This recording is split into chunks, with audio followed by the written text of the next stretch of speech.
Hey guys, Karen, I know it's been a while since I did another Tony soundtrack review. I meant to do this one for a while, I just never really got the chance to. I actually finished the soundtrack like last week, but like I said, I just didn't get the chance to review it till now. But finally, I have some time, I figured I'd review it now, and I was really trying to figure out which one to do because there aren't as many soundtracks to review this year. There are only six, and there aren't any really. There's only one more being released. And then I only have like four others to review. Most of which I've already heard already. I'm just saving for last because they're amazing, and I want to save them for last.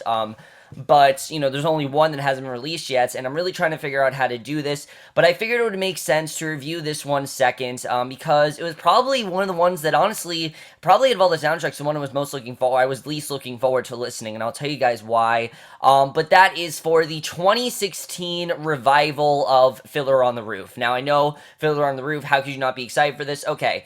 Yes, I was excited for this, definitely. I was excited for this for a few reasons. One, because I saw them perform on the Macy's Thanksgiving Day Parade. They were incredible. I thought they did a really great job on there. They just had so much energy. But Fiddler on the Roof has never been my favorite show, and I'll tell you guys why. It's not because the show is bad or anything. Although I don't particularly love the story, I will definitely say that's not my favorite story.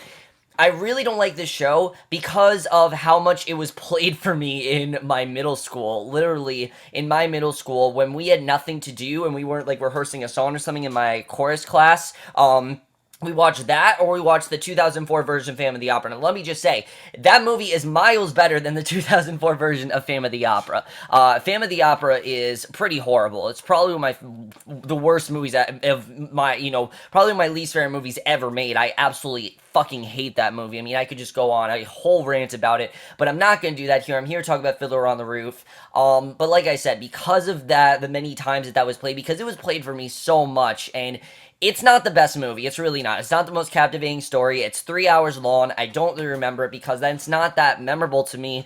It's not a bad story. I just don't really feel it's that memorable. But I really didn't know how this soundtrack was going to be. But to my surprise, this soundtrack I think is miles better than that movie. In fact, I think this is the best soundtrack of Fiddler on the Roof we've ever had, which really shouldn't come as a surprise to me because the person that did the soundtrack and the show in general is the same person that did that incredibly flawless production of The King and I last year, so I really should not be surprised this is as good as it is, but it really is fantastic. I think every song here really is great, and they really tried to make it on their own, and they really, you can really see the show still sticks today. It's not at all dated. The message still works, things like that. But let's just get into this soundtrack, starting off with one of the most memorable songs in the show. All I have to say is one word, and that, of course, is tradition.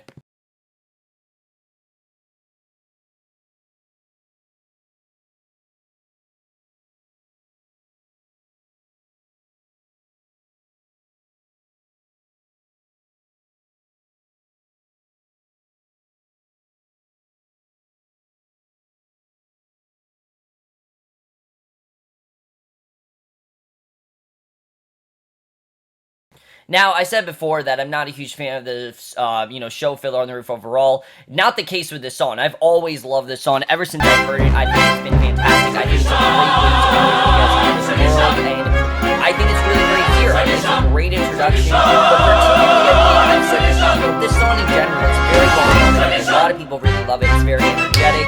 It really shows sort of the liveliness of the show we're going into, sort of the quirkiness, things like that. Also shows us what this village is like and how it's very religion that they're in is very different than other religions and things like that. But particularly the thing I really do want to talk about here is Danny Bernstein, who is damn near perfection, I think, is Tevye. And the thing I love the most about his character here is that he didn't try to do what Topol did. If you remember Topol, he, of course, is probably the most, iconic portrayal of Tevye that there is. I mean, he was Tevye on Broadway. He was Tevye in the movie. Pretty much when you think of, Tevye, you think of Topol. And I love that he didn't try to be Topol. In fact, he doesn't really even have much of an accent here. He does what he needs to do for this role. I think he did a great job with it, and that's one of the reasons why I think Tradition is so great. I think the cast here as well, you can see they really do kill it here. And the other thing I love is that I can actually tell what they're saying, when in the movie, it was kind of hard to tell what they were saying because their accents were so thick, and here you actually can tell what they're saying, and I really do love the way it just kind of goes through everything, shows how the way things are, this is the way that they get things done, the way they're devoted to God, really just introduces the entire plot in 7 minutes, and it never feels like 7 minutes. It goes by so quickly. I'm so into it. I think they did a great job with it, and definitely is a great way to start how great the soundtrack really is. But then we get to another very famous song from the show, which this song really has a lot of famous songs, but this one as well. I mean, if you didn't know tradition, you should know the next one called Matchmaker. Matchmaker, matchmaker, I'll bring the veil, you bring the groom, slender and pale. Bring me a ring, for I'm longing to be the envy of all I see. For Papa, make him a scholar. For Mama, make him rich as a king. For me, well, I wouldn't holler if he were as handsome as anything. Matchmaker.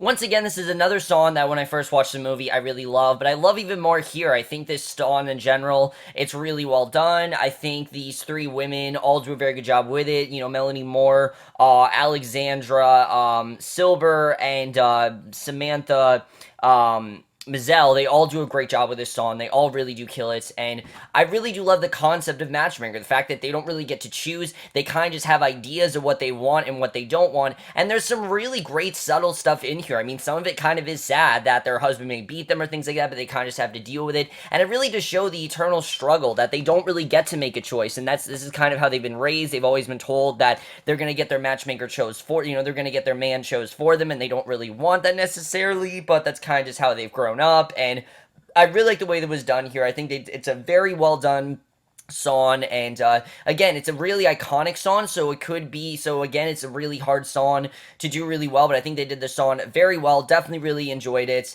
Definitely one of the highlights in the soundtrack. Not the highlight, we'll get to the highlight in a little bit. It's not the next song, though, surprisingly, even though without a doubt we get to the most iconic song on the show, the song that if I say Fiddler on the Roof you should know the most, which of course is If I Were a Rich Man. If I were a rich man, all day long I'd biddy bum. If I were a wealthy man, wouldn't have to work hard. If I were a biddy rich, yiddle diddle deedle diddle man, I'd build a big tall house with rooms by the dozen right in the middle of the town.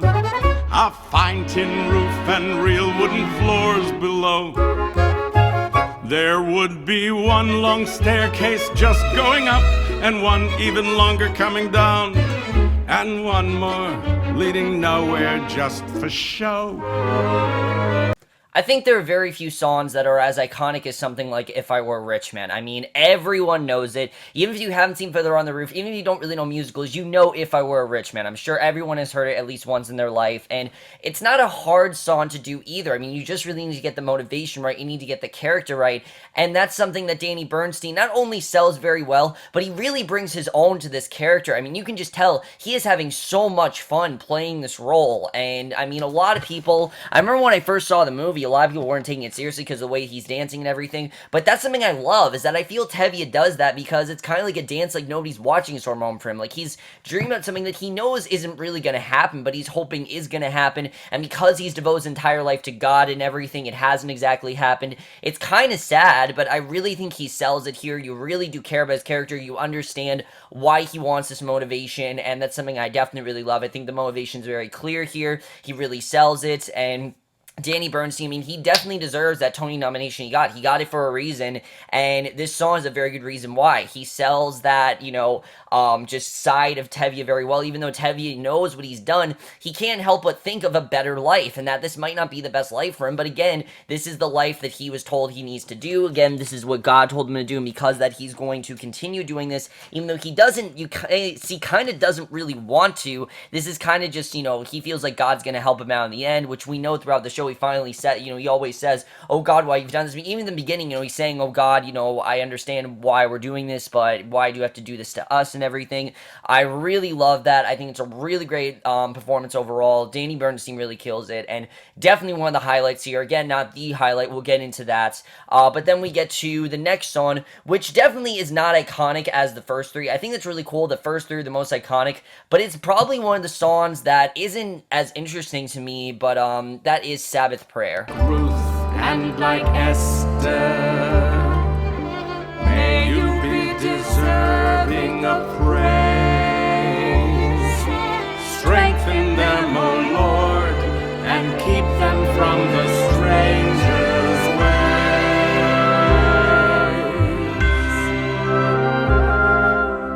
May God bless you and grant you long life. May the Lord fulfill our Sabbath prayer.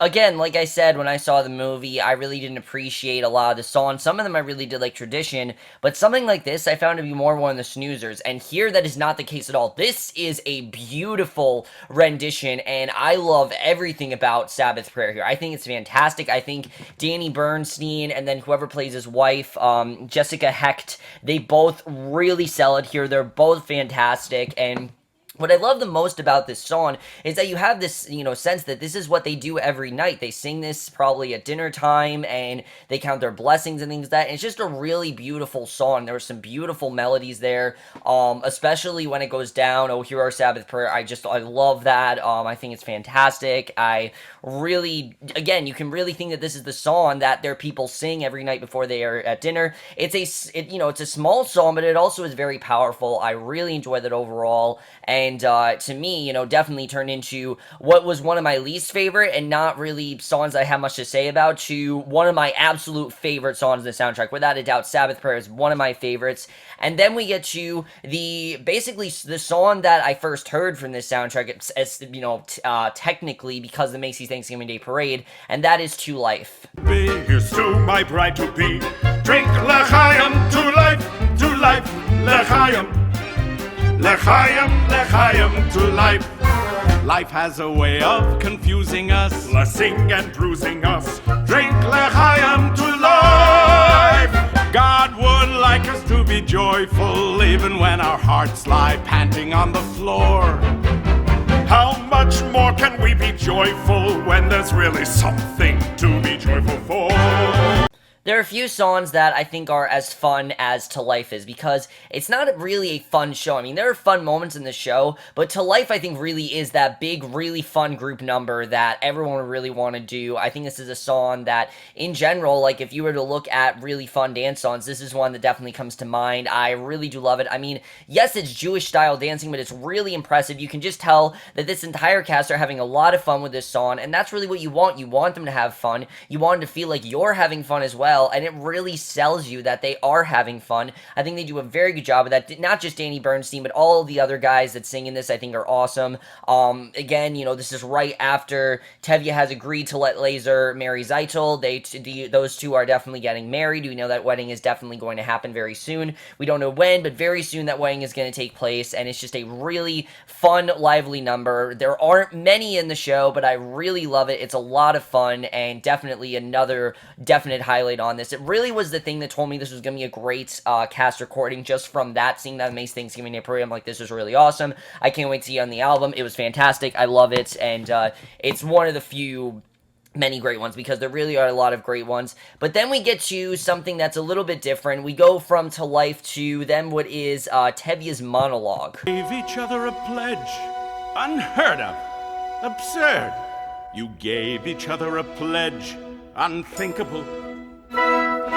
Where do you think you are? In Moscow? In Paris? Where do they think they are? America? And what do you think you're doing, you Stitcher, you nothing? Who do you think you are, King Solomon? This isn't the way it's done. Not here, not now. Some things I will not, I cannot allow. Tradition! this again takes a song that I really didn't think much of in the movie and makes it incredible. I mean, I really love everything about this monologue because there's so many questions going on in Tevye's head. There's the fact that, you know, he can tell that definitely, you know, no matter what, that definitely, you know, Hodl and Motel, you know, these two really do love each other and that they want to be together and that they, you know, they want to get married and everything. But at the same time, it goes against everything he's pretty much been taught in his religion. The fact that Motel did not, you know, he did not choose Motel. Basically, they gave each other a pledge and things like that, and he doesn't really know how to deal with that whole situation. And then the fact that they think that they love each other, and that's something that he's not, you know, able to handle. He doesn't really understand that feeling of love and everything. I think that's just a feeling he really can't comprehend, and it really does show how much of a the childlike wonder in Tevye. The way, I mean, imagine if you had all these different morals that you were taught, and then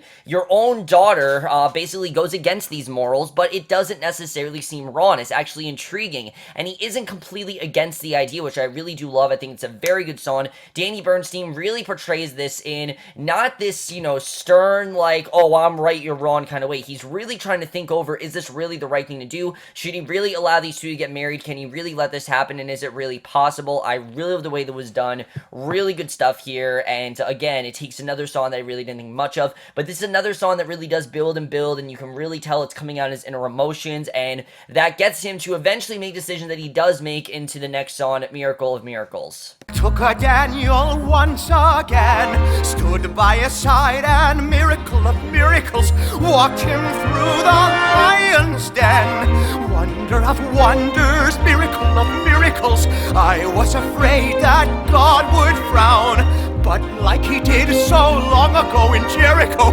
God just made a wall fall down. When Moses softened Pharaoh's heart, that was a miracle. When God made the waters of the Red Sea part, that was a miracle too. But of all God's miracles, large and small, the most miraculous one.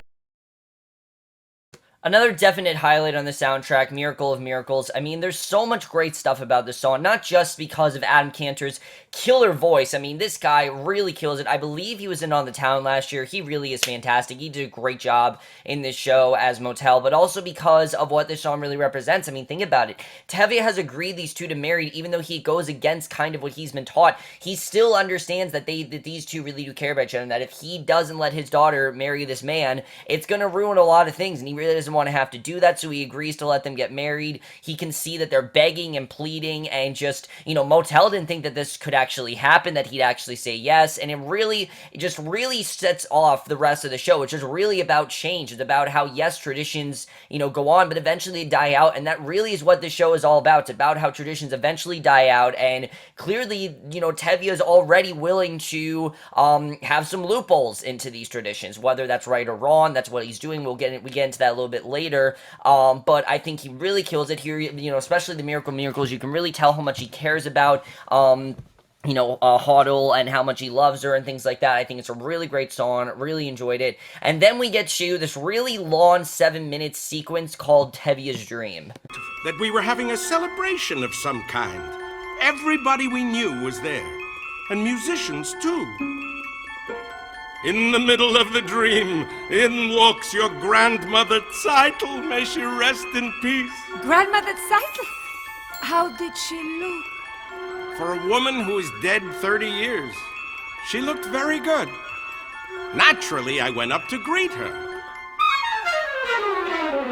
She said to me, "A blessing on your head, Mazel tov, mazel tov, to see your daughter wed, mazel tov, mazel tov.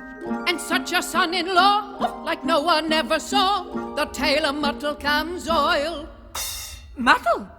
A worthy boy is he, Mazel tov, mazel tov, of pious family. mazel tov, mazel tov. They named him after my dear Uncle Mordecai. The tale of Muttle comes oil. A tailor? She must have heard wrong. She meant the butcher. "You must have heard wrong, Grandma. There's no tailor. You mean a butcher, Grandma." by the name of Laser Wolf. No! I mean a tailor. Now, this isn't exactly a track because it really is just this elaborate piece known as Tevye's Dream, and there's a lot going on here. The fact that Tevye pretty much has this premonition and is very worried that if he allows Zeidel and Laser to get married, something very bad is going to happen at that wedding, and that this is going to basically completely have so much damage to their family, and he really does not want that to happen. And basically, he thinks that he needs to get Zeidel to marry Motel, and that's the way this needs to go. And already we have a very interesting conflict here because we know that obviously Hodel wants to marry Motel. Motel does want to marry Hodel and everything, and Goldie is obviously terrified that Tevye is having this dream, of course, because it's her grandmother of all things. It's a very interesting sequence the way this was done. It comes across as creepy, but also kind of comedic, but also you can tell this really is Tevye's fear. He's very worried that something bad is going to happen and that, Zeitel and Laser, these two should not get married. And I think it's a very interesting situation the way that turns out. I really love the way this was done. Again, Danny Bernstein does a great job recounting the events of the story. There's something really fun to it as well. Because obviously there's a lot of superstitious elements, and the whole time Goldie's thinking he's crazy, which is a good thing and a bad thing. We'll get into why it's a good thing and a bad thing a little bit later, but I really did enjoy this overall. This was really good. It's not one of my favorite tracks or anything, but I do really enjoy it. Then we get into this score thing called Wedding Procession. Not really going to talk about it for too long, but basically Wedding Procession, it's, we go to the wedding of Zeitel and Motel because basically he realizes that Zeitel needs to marry Motel and that this is the person that she needs to get married to, and these two get married, and then we get what is without a doubt my favorite song on this soundtrack, and that is Sunrise Sunset. Swiftly flow the days, seedlings turn overnight to sunflowers, blossoming even as we gaze.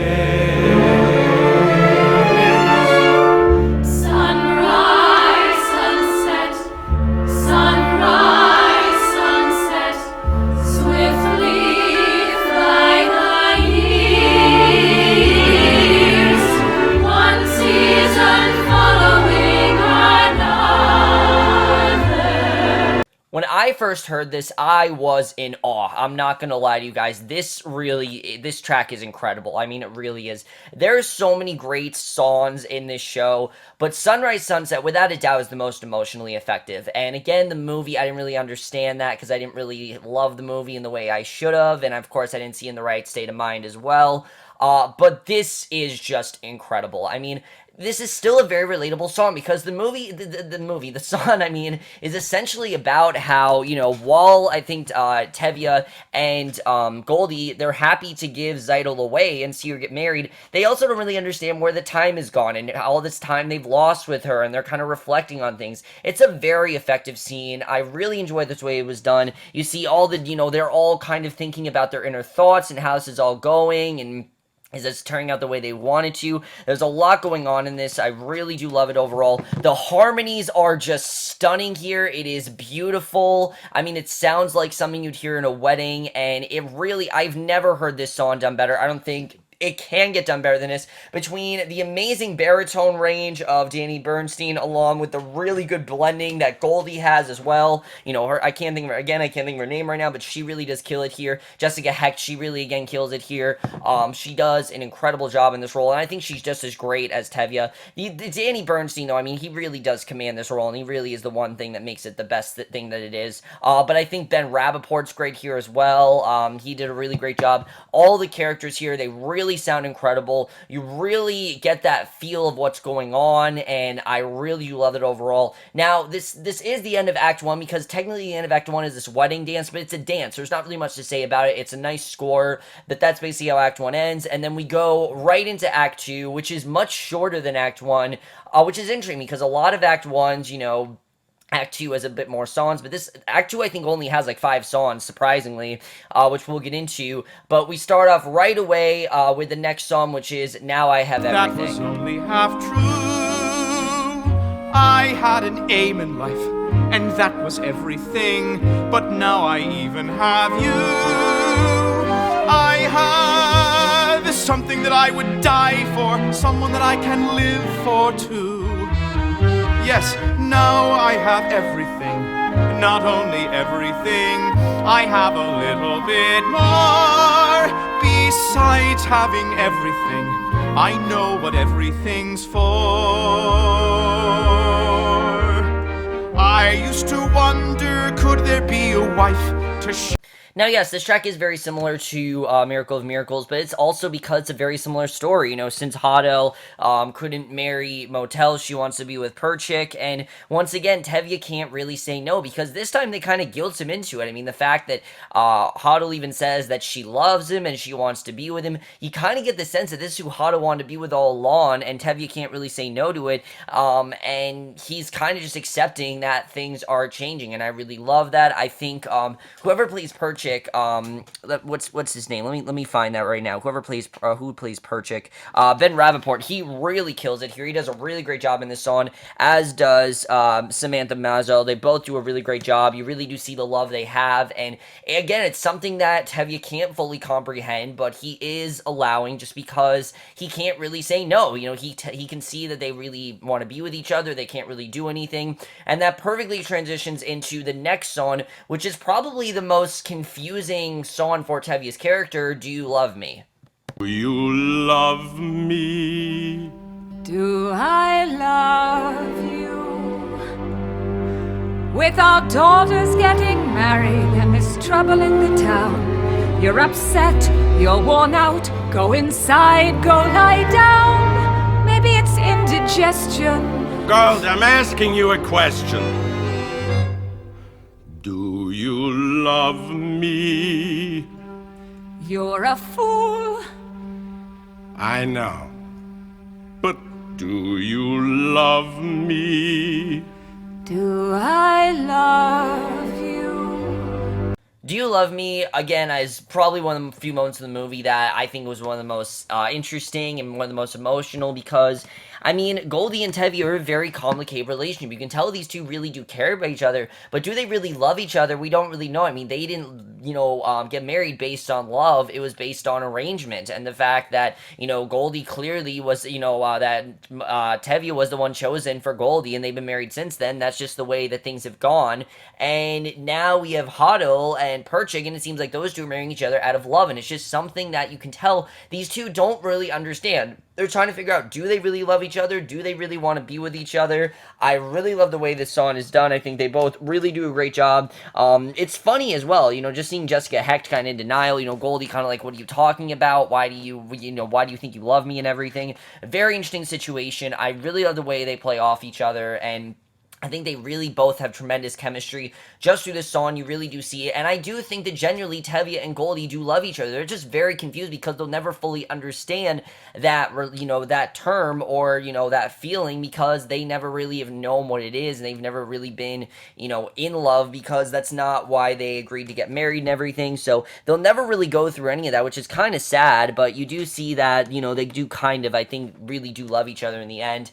But then we get to two things that I'm going to talk about. First is The Rumor, and then Far From the Home I Love. And far from the home I love, once I was happily content to be as I was, where I was, close to the people who are close to me, here in the home I love. Who could see that a man would come who... So these are two songs that basically go hand in hand. The reason I didn't play The Rumor is because it's just like a bunch of assorted conversations, and also because I couldn't really find a good photo of it. If you guys are noticing, a lot of the pictures I'm using, they're not all from this production. Why? Because the show didn't put enough of this production, really. I mean, they have a good amount, but not everything is from this production, probably because they don't want to spoil things. I totally understand that, but there's just not enough of this particular production, so I used a bunch of different productions rather than just one. as you guys can tell. But let's talk about the rumor first, because I think it's a very good song. It really does set up things. And then we get to what I think is probably the most emotional song on the show, which is Far From the Home I Love. I mean, you have Hodel, things seem to go really well for her. She just got married to Perchik, and then at the last second, he has been exiled, and he's been arrested, and he's going to Siberia, and Hodel basically says, look, I don't care what you're saying, my husband's in Siberia, I'm going right with him, and Tevye can't really say no, because again, he can tell these two genuinely care about each other. He can't really say no, he can't really do anything, and that's why it's kind of sad that he can't really do anything about this. You can tell he wants to, but he doesn't really know what to do in this situation. I love the way this song is done. I think, again, the person that plays Hodel, I've said it before, but she really kills it in this scene. Really, I think she does a great job. Samantha Mazel has a killer voice, especially her high range at the end. I did not see that coming at all. She is incredible. I love her voice overall. Her vocals are really incredible. It's a really sad, but a very satisfying farewell to Hodel on the show. Hodel did get what she wanted. She got to be with Perchik, but now that she's married him out of love, now we have to see what costs to that, because no one is telling her she has to go, but she feels she has to go. It's her duty to do this, and that's basically where we leave Hodel. But then we get to the last two songs of the show, the first being definitely the most emotional and probably biggest twist of the show besides the ending, and that, of course, is Tevye's denial with Chavah's situation. Little bird, little Chavah, I don't understand what's happening today. Everything is all a blur. All I can see is a happy child, the sweet little bird you were, Chavah, Chavah. Little bird, little Chavah, you were always such a pretty little thing, everybody's favorite child. Gentle and kind and affectionate, what a sweet little bird you were, Chavah, Chavah.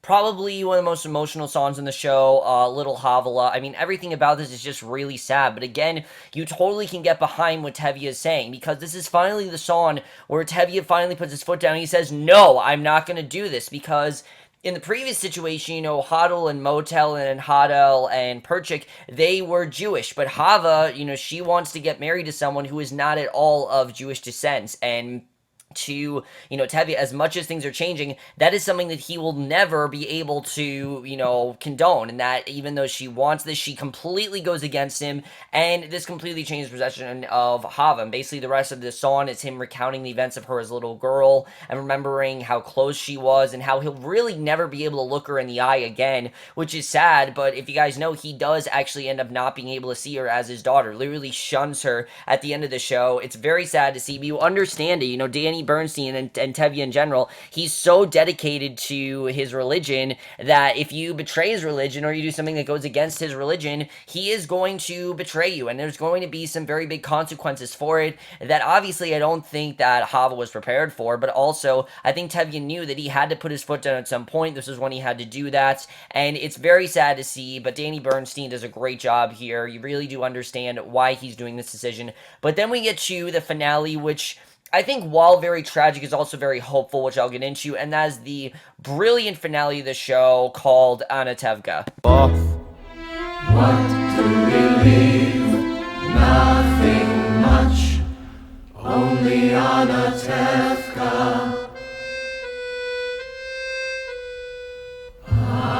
Anatevka, Anatevka, underfed, overworked, Anatevka, where else could Sabbath be so sweet?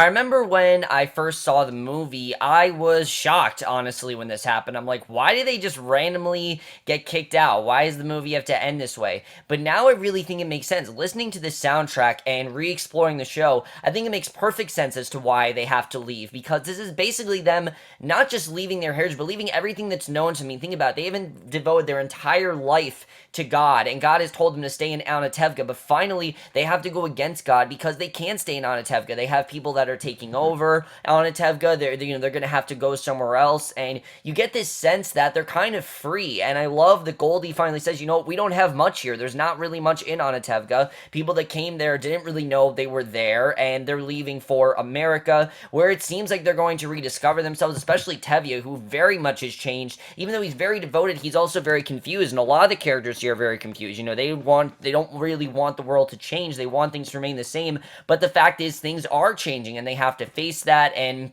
I think it really tells them to embrace that change, and they're going to leave by embracing that change, which I really did love seeing. I think it's a very good ending for the show. It's very sad to see them all leave, obviously, because we don't want to see them leave, but it also is very hopeful in the sense that you're hoping that they're going to go somewhere where they are going to get that faith, and they are going to realize how important all this is, and that a lot of this stuff that they're doing, it doesn't really matter, and that there is more to life than just God, and that I understand they devote their entire life to God, but they're going to have to find more. They're going to have to move on.